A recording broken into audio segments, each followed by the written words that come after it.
बहुत समय पहले की बात है। उन दिनों भारतवर्ष के एक विशाल राज्य पर सम्राट शत्रुजीत का राज्य था। वे केवल एक सम्राट नहीं थे, बल्कि एक ऐसे न्यायप्रिय और करुणामय राजा जो अपनी प्रजा को अपनी संतान समान मानते थे। उनके राज्य की विशेषता यह थी कि वहां न कोई भूखा सोता था, न कोई अन्याय का शिकार होता और न ही कोई अनाथ असहाय रह जाता। जब सारा नगर गहरी नींद में डूबा होता, तभी सम्राट शत्रुजीत अपने वैभवपूर्ण वस्त्र त्याग कर एक साधारण वेश में, मुख पर मिट्टी और धूल मलकर, चुपचाप महल के पिछले द्वार से नगर की ओर निकल पड़ते। उन्हें देखकर कोई उन्हें भिक्षुक समझता, तो कोई थका हारा किसान। वे नगर की गलियों, बाजारों और झुग्गियों में घूमते, लोगों की बातें सुनते, उनकी पीड़ा को नीरवता से आत्मसात करते।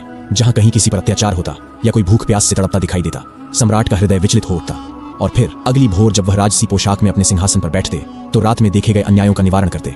जनता बस यही जानती थी कि उनका राजा अत्यंत दयालु है, परंतु कुछ विश्वसनीय मंत्रीगण ही इस गूढ़ रहस्य से अवगत थे कि सम्राट रातों में स्वयं नगर की दशा देखने निकलते हैं। यह केवल शासन करने का ढंग नहीं था, यह जनमानस के हृदय पर राज्य करने की कला थी। एक ऐसी ही शीतल रात्रि थी, मंद समीर चल रही थी, घरों के दीप बुझ चुके थे और सम्राट अपने गुप्त वेश में नगर की गलियों में विचर रहे थे। हर मोड़, हर छाया पर उनकी दृष्टि थी, कहीं कोई दुखी तो नहीं, कोई पीड़ित तो नहीं। इसी भ्रमण के मध्य जब वे एक संकरी और अंधेरी गली से गुजर रहे थे, तभी उन्हें धीमी धीमी फुसफुसाहटें सुनाई दी। वे ठिठक गए, सावधानी पूर्वक उन ध्वनियों की दिशा में बढ़े और देखा कि गली के एक कोने में 4 व्यक्ति बड़े रहस्यमय ढंग से आपस में कुछ चर्चा कर रहे हैं। वे छाया में छिपकर बातें सुनने लगे। वह चारों कोई और नहीं, नगर के कुख्यात चोर थे, रंगा, चमन, रतन और फकीरा। वे अगली चोरी की योजना बना रहे थे। चमन, जो सबसे चतुर था, फुसफुसाया, इस बार हर कदम सोच समझ कर रखना होगा, पिछली बार की चूक नहीं दोहरानी चाहिए। रतन बोला, इस बार शहर के सबसे धनी व्यापारी का माल हमारा होगा, वक्त की चाल पहचाननी होगी। फकीरा ने चारों ओर नजर दौड़ाई और सशंकित स्वर में कहा, धीरे बोलो, सुना है सम्राट ने अपने गुप्तचर छोड़ रखे हैं। कहते हैं वह स्वयं भी भेष बदलकर गलियों में घूमते हैं। तभी एक अन्य चोर व्यंग्य में हंसते हुए बोला, हाँ राजा, वह तो महलों में आराम करता होगा, हमसे मुकाबला करेगा। सम्राट चुपचाप सब सुन रहे थे। अब उन्हें निश्चय हो गया था कि नगर में फैली कई चोरियों के पीछे यही गिरोह है, किंतु प्रश्न यह था कि उन्हें रंगे हाथ कैसे पकड़ा जाए। रात्रि गहराती जा रही थी, गली वीरान थी, दूर कहीं कुत्तों के भौंकने की ध्वनि आ रही थी। सम्राट ने अब देर करना उचित नहीं समझा। उन्होंने अपनी मुद्रा बदली, चेहरे पर एक हल्की मुस्कान लाई और एक आवारा यात्री की भांति उन चोरों के पास पहुंचे। खांसते हुए बोले, अरे भाइयों, ये रात के सन्नाटे में किस शिकार की तैयारी हो रही है? अचानक अंधेरे में किसी अनजान की आवाज सुनकर चोर चौंक उठे, किंतु जब उन्होंने देखा कि वह एक थका हारा, मैले कपड़ों वाला सामान्य व्यक्ति है, तो उनका संदेह कुछ कम हुआ। रतन ने आंखें सिकोड़ते हुए कहा, तू कौन है बे, और क्या लेना देना है तुझसे? सम्राट हंसते हुए बोले, भाइयों, मैं भी तो तुम्हारी ही बिरादरी का हूँ। कौन कहता है कि केवल तुम ही उस्ताद हो इस नगर में? मैंने भी बहुत बड़े हाथ मारे हैं, बस किस्मत जरा रूठी हुई है, नहीं तो इस वक्त किसी राजमहल में आराम कर रहा होता। फकीरा ने संदेह भरे स्वर में पूछा, अगर तू वाकई उस्ताद है तो कोई बड़ा कारनामा सुना। राजा ने गहरी सांस ली और गंभीरता से कहा, कारनामे बताऊंगा नहीं, दिखाऊंगा। कभी शाही खजाने पर भी हाथ साफ करने की सोची थी, पर दुर्भाग्य से पकड़ा गया। चमन ठहाका मारते हुए बोला, वाह, शाही खजाना, तू तो बड़ी ऊंची उड़ान भरता है। दूसरे चोर ने हंसते हुए कहा, इतना ही बड़ा उस्ताद है तो कोई सबूत दिखा। सम्राट मुस्कुराए और बोले, भाइयों, सबूत तो काम के बाद दिया जाता है। अगर आज की रात मुझे अपने साथ ले चलो तो मैं अपनी काबिलियत दिखा दूंगा। चारों एक दूसरे को देखने लगे। थोड़ी देर चुप्पी रही, फिर फकीरा ने मुस्कान के साथ सिर हिलाया और बोला, ठीक है, आज की रात तेरी परीक्षा होगी, अगर काबिल निकला तो हमारे साथ रहेगा। राजा ने गंभीर स्वर में कहा, तो फिर समझो सौदा पक्का है। अब तक सम्राट ने बेजोड़ चतुराई से अपनी पहचान छिपाए रखी थी। उन्होंने हल्के अंदाज में पूछा, तो भाइयों, जब मैं अब तुम्हारा साथी बनने वाला हूं तो जानना चाहूंगा, आखिर वो कौन सी खासियतें हैं जो तुम्हें इतना निडर बनाती हैं? जब बड़ा हाथ मारना है तो सबको अपनी अपनी कला का ज्ञान होना चाहिए। चारों चोरों ने एक दूसरे की ओर देखा। सबसे पहले फकीरा आगे आया और बोला, मेरे भीतर एक दुर्लभ गुण है। मैं किसी भी स्थान पर खड़ा होकर केवल अपनी सूंघने की शक्ति से जान लेता हूं कि सोना, चांदी, हीरे, मोती या कोई अन्य बहुमूल्य खजाना कहां छिपा है। मेरे लिए खजाने की महक दूर से ही प्रकट हो जाती है। जब भी कोई बड़ा हाथ मारना होता है, मेरी नाक सबसे पहले काम आती है।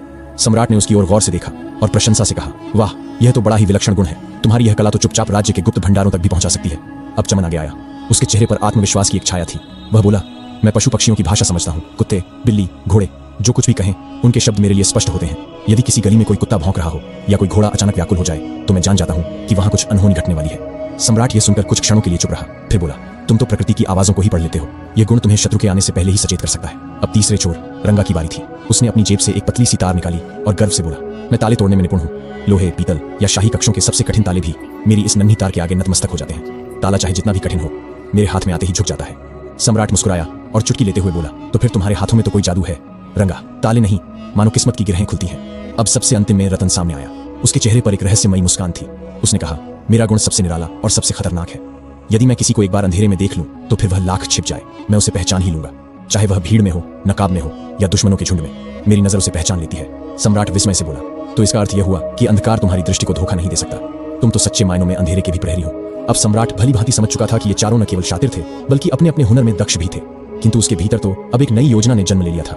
वह मुस्कुराया और बोला, भाइयों, अब जब हमारी टोली इतनी योग्य हो चली है तो बताओ, आज की रात कौन सा शिकार तय है? चारों चोर राजा की बातों को ध्यान से सुन रहे थे। उन्होंने अपने अपने कौशल तो खोलकर रख दिए थे, परंतु अब उनकी आंखों में एक संशय था। रतन ने मुस्कुराते हुए पूछा, भाई, हमने तो अपने गुण बता दिए, पर तुमने अब तक कोई बात नहीं की। बताओ, तुम्हारे भीतर ऐसी कौन सी बात है जो तुम्हें हमारे लिए उपयोगी बनाती है? सम्राट ने तनिक गंभीर होकर उत्तर दिया, मेरे भीतर एक अनोखा गुण है। यदि हम कभी संकट में पड़े, पकड़े जाएं या फंस जाए, तो केवल मेरी आंखों के एक इशारे से सज्जा भी टल सकती है और जान भी बच सकती है। चारों चोर यह सुनकर चौंक गए। फकीरा बोला, क्या मात्र दृष्टि के इशारे से सजा माफ हो सकती है? यह तो कोई चमत्कार जैसा प्रतीत होता है। एक अन्य बोला, यदि यह सच है तो हमारे गिरोह में सबसे अनमोल गुण तुम्हारे पास ही है। तुम्हारे रहते हमें किसी चीज की चिंता न होगी। राजा ने मन ही मन अपनी योजना को सुदृढ़ करते हुए कहा, छोटी मोटी चोरी से क्या लाभ? यदि जीवन भर चैन से जीना है तो एक ही बार इतना बड़ा हाथ मारो कि दोबारा जरूरत ही न पड़े। और वह जगह है राजमहल का खजाना। ये सुनते ही चारों चोरों की आंखें लालच से चमक उठी। फकीरा बोला, वाह, यह हुई ना बात। अगर इस बार हम सफल हो गए तो फिर जीवन भर ऐश करेंगे। राजा ने भीतर ही भीतर संतोष की सांस ली। उसकी योजना अब चोरों को पूरी तरह फांस चुकी थी। फिर वे सभी नगर की गलियों से होते हुए महल की ओर बढ़ने लगे। जैसे ही वे महल के समीप पहुंचे, एक कुत्ता जोर जोर से भौंकने लगा। सभी चोर एकाएक सतर्क हो गए। फकीरा ने चमन की ओर देखा और कहा, भाई जरा सुनो तो, ये कुत्ता क्या कह रहा है? क्या कोई खतरा है? चमन ने ध्यान से कुत्ते की आवाज को सुना और फिर उसके चेहरे का रंग उड़ गया। वह बोला, यह कुत्ता यह कह रहा है कि हमारे साथ इस समय नगर का सम्राट चल रहा है। क्षण भर को एक सन्नाटा छा गया। सभी चोर चौंक कर एक दूसरे की ओर देखने लगे। तभी रंगा जोर से हंस पड़ा। अरे यह तू क्या बक रहा है? राजा भला इस अंधेरी गली में क्या कर रहा होगा? वह तो इस समय अपने शाही पलंग पर चैन की नींद सो रहा होगा। बाकी चोर भी हंस पड़े। लगता है इस बार तेरी कुत्ता भाषा कुछ बिगड़ गई है। चमन बोला, मैंने वही कहा जो वह कह रहा था, शायद उसका मतलब किसी और से रहा हो। तब सम्राट ने बात संभालते हुए कहा, भाइयों, मेरा तो मानना है कि यह कुत्ता भूखा है। भूख में आदमी क्या, जानवर भी अनाप शनाप बकने लगता है। चलो इन बेमतलब की बातों को छोड़ो और असली काम पर ध्यान दो। सभी ने हामी भरी और आगे बढ़ चले। राजा के होंठों पर एक गूढ़ मुस्कान थी। योजना अब अपने निर्णायक मोड़ पर थी। चांदनी रात की चुप्पी में वे चारों चोर सम्राट के साथ महल के भीतर प्रवेश कर चुके थे, परंतु न किसी की आंखों में भय था, न ही कोई कंपन, केवल लालच की धधकती हुई ज्वाला। उनकी दृष्टियों में बेशुमार दौलत की चमक साफ झलक रही थी। महल की चौड़ी दीवारों और गूंजते गलियारों के बीच जैसे ही वे कुछ दूर पहुंचे, फकीरा एकाएक रुक गया। वह नीचे झुका, महल की भूमि की मिट्टी को सूंघा और मुस्कुराते हुए बोला, खजाना अब अधिक दूर नहीं है। इसकी खुशबू मेरे भीतर दौड़ रही है। इसी दिशा में चलो, मेरे पीछे। बिना कोई प्रश्न किए तीनों चोर उसकी पीठ पीछे चल दिए। खामोश गलियारों, झुकी हुई दीवारों और एक गुप्त मार्ग से होते हुए वे उस स्थान पर पहुंच गए जहां राज्य का खजाना छिपा था। उनके सामने था एक विशाल और मजबूत द्वार, जिसके बीचों बीच एक भारी ताला जड़ था। अब रंगा आगे बढ़ा। उसकी आंखों में आत्मविश्वास की चमक थी। वह अपनी जेब से पतली सी तार निकालता है और उसे ताले में डाल देता है। उसकी उंगलियां मानो नृत्य कर रही हों और पलक झपकते ही वह ताला छटाक की आवाज के साथ खुल जाता है। रंगा मुस्कुराया और बोला, कहा था ना, मेरे इस हुनर के आगे कोई ताला नहीं टिकता। फिर धीरे से दरवाजा खोला गया। अंदर का दृश्य देखते ही चारों की आंखें चौंधिया गईं। वह कक्ष मानो स्वर्णलोक बन चुका था। चारों ओर सोने की अशर्फियां, हीरे मोती, जवाहरात, बेशुमार संपदा बिखरी हुई थी। एक चोर विस्मित होकर बोला, भाइयों, अब यह सब कुछ हमारा हो चुका है। अब जीवन में किसी चीज की कमी नहीं रहेगी। अब तो केवल ऐशो आराम से जीना है। और तभी सभी चोर दौलत समेटने में लग गए। किसी ने झोले में अशर्फियां भरी, कोई हीरों को संभालने लगा। वे सभी सोच रहे थे कि अब उनका भविष्य सुरक्षित हो चुका है। अब उन्हें जीवन में कुछ करने की आवश्यकता नहीं। सम्राट भी उनके साथ झुककर यही सब कर रहा था, परंतु उसके भीतर मुस्कान किसी और ही उद्देश्य की थी। वह देख रहा था कि कैसे हर कोई अपने स्वार्थ में डूबा है, पर उसकी दृष्टि कुछ और तलाश रही थी। थोड़ी देर बाद जब सबने अपनी अपनी झोली भर ली तो चारों चोरों ने एक थैली सम्राट की ओर बढ़ाई। लो भाई, फकीरा बोला, ये तुम्हारा हिस्सा है। तुम भी हमारे साथ आए हो, तुम्हें भी बराबरी का हिस्सा मिलना चाहिए। सम्राट ने थैली की ओर देखा, फिर हल्की मुस्कान के साथ कहा, नहीं दोस्तों, मुझे यह सब नहीं चाहिए। मैं तो यूं ही तुम्हारे साथ आ गया था। मेरी किस्मत में शायद यह दौलत नहीं लिखी थी। रतन हैरानी से बोला, अरे भाई, इतनी दौलत को कौन ठुकराता है? राजा ने केवल इतना कहा, तुम ही रख लो, इसे भी अपने हिस्से में बांट लो। चारों ने एक दूसरे की ओर देखा, फिर कंधे उचकाते हुए बोले, हमें क्या, इसका भी हिस्सा हमें ही मिल जाएगा। अब वे अपने अपने हिस्से गिनने में लग गए। सम्राट ने इसी अवसर का लाभ उठाया। वह एक एक कर चोरों के पास गया और सहज ढंग से पूछा, अगर फिर कभी ऐसी योजना बनी तो तुम कहां मिलोगे? सबसे पहले फकीरा बोला, मैं तो बाजार के पास वाली सराय के बगल में ही रहता हूं। कोई बड़ा हाथ मारना हो तो वहीं आ जाना। इसी तरह सम्राट ने चमन, रंगा और रतन से भी उनके नाम और ठिकाने पूछ ली। चारों निश्चिंत थे। वे सोच भी नहीं सकते थे कि जो उनके साथ खजाने में घुसा था वही इस भूमि का सम्राट है। खजाना लूटकर वे चारों अंधेरे में विलीन हो गए, अपने अपने ठिकानों की ओर चल पड़े। और सम्राट, वह धीरे धीरे उन्हीं नगर की गलियों से होता हुआ वापस अपने महल की ओर लौटने लगा। उसके मुख पर संतोष की गहरी छाया थी। उसकी योजना सटीक ढंग से चल रही थी। राजा मन ही मन सोच रहा था, ये लोग भले ही चोर हैं, लेकिन इनके भीतर ऐसे गुण हैं जो मेरी सेना में किसी भी वीर सिपाही से कम नहीं। फकीरा, जिसकी नाक खजाने को सूंघ लेती है, अगर वही मेरे खजाने की रखवाली करे तो कौन चुरा सकेगा? रंगा, जो किसी भी ताले को पल में खोल दे, क्या वह मेरे शत्रुओं के दुर्ग में घुसने वाला बेहतरीन जासूस नहीं बन सकता? चमन, जो पशुओं की भाषा समझता है, वह मेरे हाथियों और घोड़ों की सेवा में क्यों नहीं लगाया जाए? और रतन, जिसकी आंखें अंधेरे में भी सच्चाई पहचान लेती हैं, क्या वह मेरी महल की रक्षा में मुख्य प्रहरी नहीं हो सकता? उसके विचार दृढ़ हो चुके थे। यदि मैं इन्हें कारागार में डालता हूं तो इनके ये अनमोल गुण सड़ जाएंगे, लेकिन यदि मैं इन्हें सही दिशा में लगाऊं तो ये चोर नहीं, मेरे राज्य के रक्षक बन सकते हैं। यह निश्चय कर वह सम्राट तेज कदमों से महल की ओर लौट चला, अपने साथ एक नए युग की योजना लिए। सुबह का सूरज निकला तो समूचे नगर में हलचल मच चुकी थी। एक खबर ने सबका चैन छीन लिया था। राजमहल का खजाना लुट चुका है। यह समाचार आग की तरह फैला और पूरे दरबार में बेचैनी फैल गई। मंत्री, सलाहकार और सेनापति सभी दरबार में एकत्र हुए। कोई कह रहा था कि यह कार्य किसी बाहरी गिरोह का है, नगर के बाहर से आए होंगे और चोरी कर भाग गए होंगे। किसी ने शंका व्यक्त की कि महल के भीतर का ही कोई व्यक्ति इस योजना में शामिल हो सकता है। एक से एक सुझाव दिए जा रहे थे, पर किसी के पास ठोस उत्तर नहीं था। वहीं सम्राट शत्रुजीत अपने सिंहासन पर बैठे शांति से यह सब सुनते रहे।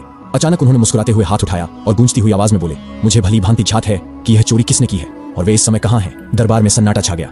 सभी की आंखें सम्राट की ओर टिक गईं। एक मंत्री ने झुककर पूछा, महाराज, क्या वास्तव में आपको चोरों का पता है? सम्राट ने गंभीरता से कहा, हाँ, वे चार हैं, फकीरा, चमन, रंगा और रतन। यह सुनते ही दरबार में खलबली मच गई। सम्राट ने सिपाहियों को आदेश दिया कि नगर के जिन स्थानों पर ये चारों रहते हैं वहां तुरंत जाकर उन्हें पकड़ लाया जाए। पते खुद सम्राट ने बताए।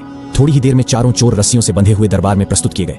अब वे भयभीत खड़े थे, यह सोचते हुए कि राजा को उनके नाम और ठिकानों की जानकारी कैसे मिल गई। सम्राट अभी भी उसी रहस्यमय मुस्कान के साथ सिंहासन पर आसीन थे। तभी रतन की दृष्टि सम्राट के चेहरे पर पड़ी। कुछ क्षण तक वह उन्हें देखता रहा, फिर उसके चेहरे का रंग उड़ गया। उसने घबराकर कहा, यह तो वही है। उसके मन में पिछली रात की स्मृतियां कौंध गई। वही चाल, वही आवाज, वही चेहरा। रतन ने बाकी साथियों की ओर देखा और धीमे स्वर में कहा, हमारा पांचवा साथी, यही सम्राट थे, वही हमारे साथ खजाने तक आए थे। तीनों ने पहले तो रतन की बात को हंसी में उड़ाया। रंगा बोला, तू तो पागल हो गया है, भला सम्राट खुद चोरी करेगा? अगर यह सम्राट होता तो हमारे साथ रात भर घूमता। रतन गंभीरता से बोला, मैं अंधेरे में एक बार जिसे देख लूं उसे फिर कभी नहीं भूलता, और मैं शपथ लेता हूं यह वही व्यक्ति है। अब सारा दरबार स्तब्ध था। सम्राट ने जबरदस्त ठहाका लगाया। उसकी हंसी पूरे महल में गूंज उठी। फिर उन्होंने सिपाहियों की ओर संकेत किया और रस्सियां खोल दी गईं। दरबारी एक दूसरे की ओर देखने लगे। यह कैसा न्याय था? फिर सम्राट ने कहा, इन लोगों को पकड़ने का उद्देश्य इन्हें दंड देना नहीं था, बल्कि कुछ और था। उन्होंने दरबारियों को रात की पूरी घटना सुनाई, कैसे वे स्वयं चोरों के साथ गए, कैसे उनकी काबिलियत को पहचाना और कैसे उनके नाम पते मालूम किए। अब चारों चोर सम्राट के चरणों में गिर पड़े और आंखों से आंसू बहाते हुए बोले, महाराज, हमें क्षमा कर दीजिए, हमने आपको पहचानने में भूल की। एक और अवसर दें, हम अपने प्रायश्चित में पूरी निष्ठा से आपकी सेवा करेंगे। सम्राट मुस्कुराए और बोले, तुम लोग चोर अवश्य हो, परंतु तुम्हारे भीतर अनमोल गुण है। यदि इन्हें सही दिशा में लगाया जाए तो तुम न केवल अपनी किस्मत बदल सकते हो, बल्कि समूचे राज्य के लिए वरदान बन सकते हो। और फिर सम्राट ने चारों को उनके गुणों के अनुसार राज्य सेवा में नियुक्त कर दिया। रतन, जो अंधेरे में किसी को भी पहचान सकता था, उसे राजमहल का प्रधान प्रहरी बना दिया गया। रंगा, जो बिना चाबी के कोई भी ताला खोल सकता था, को राजकोष का संरक्षक नियुक्त किया गया। चमन, जिसे पशु भाषा समझने का अद्भुत गुण था, उसे शाही अस्तबल का प्रमुख अधिकारी बनाया गया। फकीरा, जो सोने चांदी की गंध पहचान सकता था, को राज्य के खोजी दस्ते का प्रमुख नियुक्त किया गया। समय के साथ ये चारों पूर्व चोर सम्राट शत्रुजीत के सबसे वफादार और योग्य दरबारी बन गए। जो कभी चोरी के लिए बदनाम थे, आज वे अपनी काबिलियत से राज्य के स्तंभ बन चुके थे। तो मित्रों, यह सत्य ही कहा गया है, मनुष्य की पहचान उसके अतीत से नहीं, बल्कि उसके वर्तमान और भविष्य से होती है। यह मायने नहीं रखता कि कोई कहां से चला है, बल्कि यह महत्वपूर्ण है कि वह किस दिशा में जा रहा है। हर व्यक्ति को जीवन में एक दूसरा अवसर अवश्य मिलता है, बस जरूरत है उस अवसर को पहचानने और उसका सही उपयोग करने की। और जो व्यक्ति किसी के दोषों को नहीं, बल्कि गुणों को देखकर उसे सही मार्ग पर लगा दे, वही सच्चा नेता, सच्चा सम्राट होता है।